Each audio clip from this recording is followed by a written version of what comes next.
for another week of college football. I will be heading to Highmark Stadium for the Bills Thursday night game against the Miami Dolphins. You know me, I've always been a Bills fan, but I'm looking forward to this one. I was hyped about last year when it's Jets because Monday night game, but this time Thursday because it's a rivalry game. It's the Miami Dolphins. Last time I saw the Bills played against the Dolphins in person, like at a game, it was 2013, week 16. It was actually, yeah. Bills shut out the Dolphins 9-0. I was in box seats. I was in box seats with my brother and my dad. And the Bills ended up winning 19-0. So I'm hoping to keep my flawless record against the Dolphins in 1 games. That's the only time I've seen the Dolphins and Bills in person at the stadium. And this could be my last time at the current Highmark Stadium since the new one opens up next season. So Jets sucks. That's right, because the Bills had a dominant win over the New York Jets. Bills defense showed up this time. And Josh Allen didn't really do that much because James Cook pretty much did a lot of the offense there. So yeah, still a good win. Another good win for the Bills. And this time Josh didn't do that much. So we'll see how that goes. But let's recap, what happened last week. Start with the college football games we had. NC State beating Wake Forest by 10. That was one of my picks I had right, Plus, I just knew NC State was a better team. This one in the college game over Wake Forest. I knew NC State, they're always a good competitive team, but wait till the other conference games. Josh knows. I love that one. Yeah, his nose, yeah. A little busted, but now he's gonna wear a visor now, protective visor he's gonna wear tomorrow night, is what I heard. So yeah, another comeback kind of win for NC State, but they won by 10 again. Then the Friday game, I knew Arizona was gonna win. I knew because Kansas State, high expectation to win the Big 12, and then they just folded. Now they're already 1-3. Arizona 3-0. We'll see how they do in conference play, but still, this is a much improved Arizona Wildcats team compared to what it was a year ago in college football for them for sure. But they got to win over Kansas State in that one. You had some interesting noon games. You had some upsets too. Oregon pretty much beat Northwestern, but they didn't cover. But Oregon dominated, so they're 3-0. They're 1-0 in Big Ten play now. Because now Oregon's next game is that big showdown with Penn State in a couple weeks. You also had the big upset there, Georgia Tech over Clemson, which I said it last week on the show that this was going to happen. Georgia Tech was going to knock off Clemson. So now Clemson's 1-2. There was a lot of concern with them. But I think Georgia Tech is for real. Not just because Clemson's kind of bad, but no, I think Georgia Tech is good because, when's the last, how you doing, Robert Crossland? Oh, thank everyone for tuning in tonight. Seriously, I appreciate all the viewers I'm getting tonight.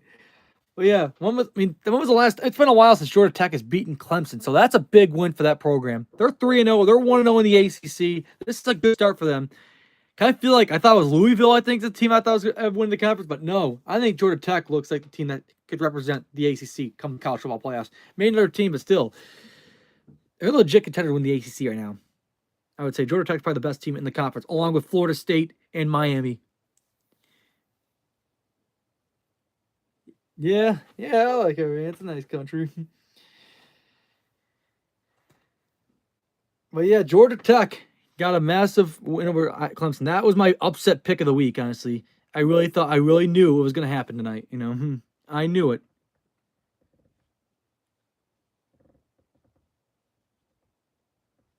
So let's move on to the next game here we had. The 3:30 slate was interesting. I'll follow you. Pitt, West Virginia was my other upset pick because they were like big underdogs according to the odds on DraftKings. But man, West Virginia down 10, came back to win and over the Dolphins, possibly eventually. Mike McDaniels gets fired as the head coach of the Dolphins. I could really see that. So yeah, West Virginia pretty much in overtime. It was a really good thriller for the backyard brawl again, having that again. So after that, it'll be 4 years till the next time those two rivals will meet. That was a good game though. Give a lot of props to both those teams. And Penn State had an easy win over Villanova. So Penn State got to their cupcake schedule of the season. Now they get in the Big Ten play against Oregon. Their first, so we'll see how that game plays out tonight, And then probably the best game was that Georgia-Tennessee game. I thought Tennessee was going to pull it off and finally beat Georgia. But they came up a little bit shy in overtime. That was another good one on 3:30 slate. Georgia survived as another scare from Tennessee. Heartbreak for the Tennessee Volunteers. But yeah, good. Georgia found a way to win.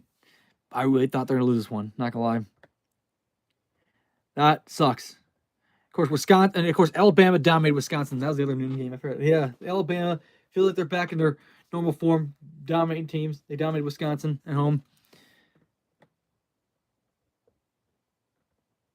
And let's get into the night games. Of course, you also had another 3:30 game. It was USC and Purdue. USC, of course, had a long rain delay, lightning delay, and then USC, they finished the game off. USC won 33-17. And my Virginia Tech Hokies, all I can say, long week as a college football fan, as a Virginia Tech fan. My team sucked. They get beat at home badly, 45-26. I mean, yeah, we're gonna have games like that. Let's back-to-back blowout losses at home. But worst of all, they lose the Old Dominion, which is a smaller school. Hey, how you doing? Appreciate it. Yeah, so worst of all, the day after that game, Virginia Tech fires their head coach. Which, I mean, I'll be honest, I tried not to complain too much about the head coach for Virginia Tech, but I was starting to feel like because the inconsistency, but also just the close games they struggle in under Brent Pry. So yeah, Virginia Tech fired their coach after an 0-3 start this year. He was on the hot seat already going the season, so now after a bad loss at that to Old Dominion and starting 0-3, getting back-to-back blowout losses at home, you knew it was coming. So yeah, Virginia Tech now got an interim head coach. We'll see how they do the rest of the year. But yeah, it is a bad time in Blacksburg, Virginia for sure. And it's not a good time to be a Virginia Tech fan, I'll tell you that. Especially me. Still, they'll always be my team, but it's just a rough time right now as a fan. The way the season's progressed for the Virginia Tech Hokies. Yeah, LSU winning a tough game over Florida. It was 20-20, kind of a low scoring, but still LSU, another night game win. But Gators hung in there for a while. LSU looked like a team that can win the national championship. The last time they started the 3-0, they were better, was when they won that national championship with Joe Burrow in 2019. Notre Dame and Texas A&M. What a game that was. Back and forth. And Texas A&M won the same exact score the Bills did against the Ravens week 1. 41-40. Texas A&M shocked me. They went into South Bend and beat the Notre Dame Fighting Irish. Notre Dame 0-2. But they'll get bounced back. I think Notre Dame will bounce back. That's a good Texas A&M team they ran into against. This one surprised me too. Vanderbilt dominating South Carolina at home, on the road too. South Carolina was number 11th ranked, and they get absolutely just slaughtered by Vanderbilt. Vanderbilt, another top 15 win, beating another ranked opponent. The Clark Lee era has been pretty good for Vanderbilt. The 3-0, but we'll see how they do in the rest of conference play. But still, that's a big one for them. So yeah, we had a lot of interesting games, in the college football week, But now it's on to week 4 for this week for college football picks. You still have some non-conference games. You still have a little bit of conference games as well. A little bit of both this week. So let's start out with Friday's matchup here. It is Iowa and Rutgers. Yes, Iowa's the favorites, but Rutgers is 3-0. This is at Rutgers too, so this will be 8 o'clock game on Fox. One of the Fox Friday night games as usual. They always have at least a Big 10 or Big 12 game on Fox. This week it's out in Rutgers.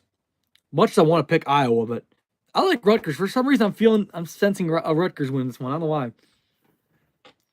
It's one of those kind of games where it's back and forth. I could really see Rutgers finding a way to win this one. Especially at home. And Iowa's just so a low-scoring kind of team. So, yeah, definitely give me Rutgers in this one. Next, my Virginia Tech Hokies play Wofford. Yes, they're both 0-3. Virginia Tech off to a very slow start to the year. Yet to win a game. I think they're finally going to do it this week. I keep saying every week, but they're finally going to do it. It's Wofford. They should win this one easily, but I shouldn't say that because Virginia Tech's lost to Old Dominion last week. But I think this is the game they got to start out. First game with a new head coach.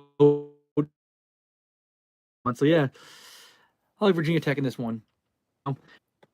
Syracuse and Clemson. This is a good matchup to watch.